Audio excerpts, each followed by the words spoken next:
Ինա պարոն Արտուր Խաչատրյան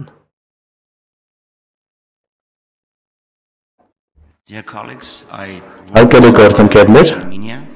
բարի գալուստ Հայաստան հուսով եմ որ այս 12-րդ նիստը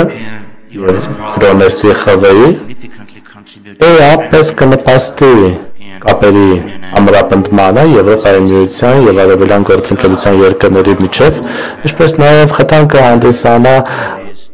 ավելի ակտիվ աշխատելու այս վերաժողովի շրջանակներում։ Ես ուզում եմ ուշադրությանը ձեր ներկայացնել Հարավային Կովկասի իրավիճակը։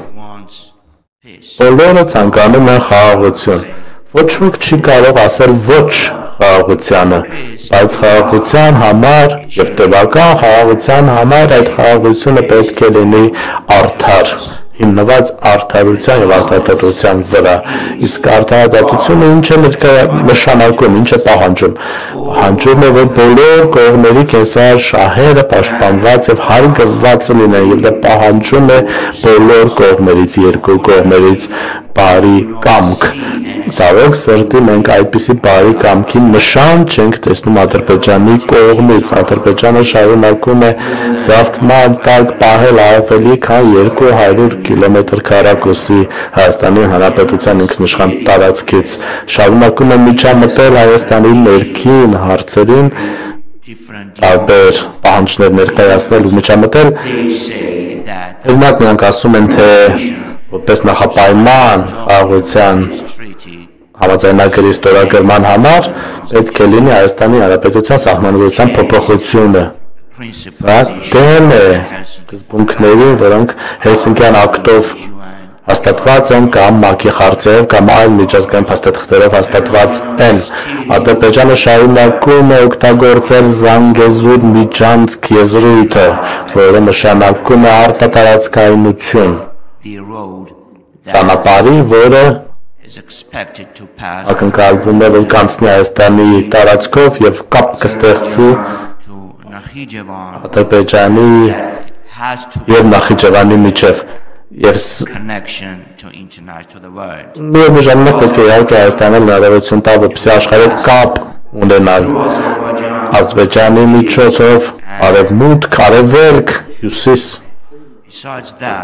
Բացի այդ, եկեք չանտեսենք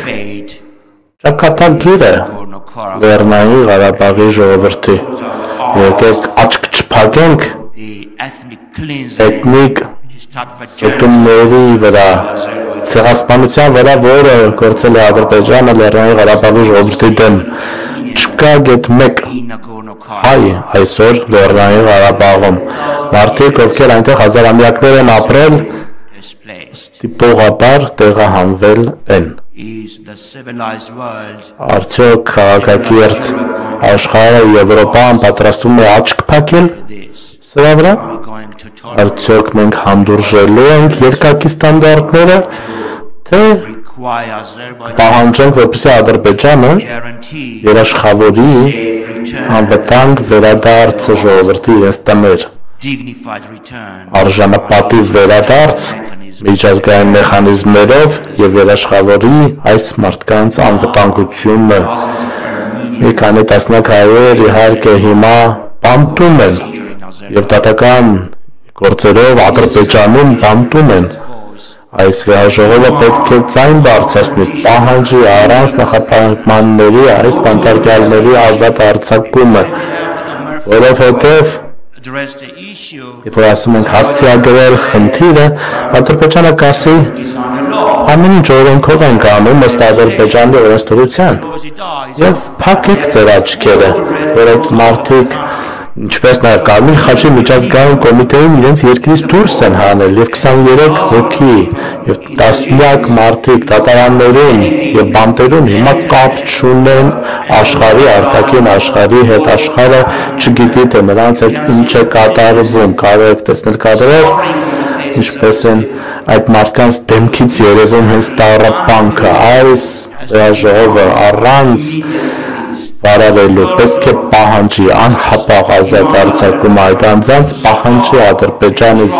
դադարեցնել հայկական մշակութային ժառանգության ավերումը, ինչպես նաև մշակութային հուշարձանի ավերումը, հետևաբար ես փոփոխություն եմ առաջարկում, որ ուղարկենք ուղերձ այս վեհաժողովից Ադրբեջանին, որ այս վեհաժողովը չի հանդուրժելու այսպիսի անմարդկային գործողություններ Ադրբեջանի ֆաշիստ ռեժիմի կողմից։ Շնորհակալություն Տիկնակ եւ պարոն Նայք։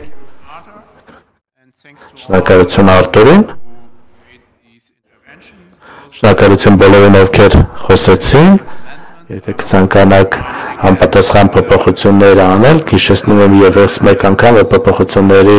համար մինչև վաղը առավոտյան 10-ը պետք է ներկայացնեք անգլերեն լեզվով այդ փոփոխությունների առաջարկները եւ հիմա կարող ենք առաջանցնել քվեարկության փուլին։ Հիմա կքվեարկենք ձեռք բարձրացնելով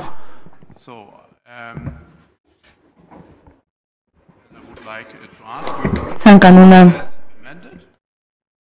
հարցնել, ովքեր են ցանկանում։ Խնդրում եմ բարձրացեք ձեր ձեռքերը, ով է կողմ եւ հիմա ով է դեմ։ Ձեռնպահ։ Այսպիսով մենք ունենք կոնսենսուս, ինչը նշանակում է, որ զեկույցը ընդունվում է։ Շատ շնորհակալություն։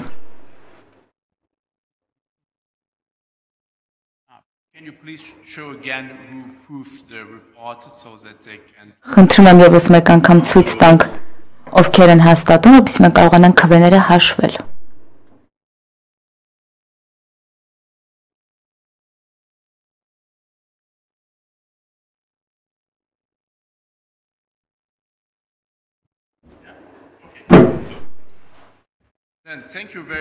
Շատ շնորհակալություն։ Ցանկանում եմ Արմանին փոխանցել խոսքը եւ անցնենք մեր ներկայացումներին։ Շատ շնորհակալություն պարոն Շենք։ Առաջ անցնելով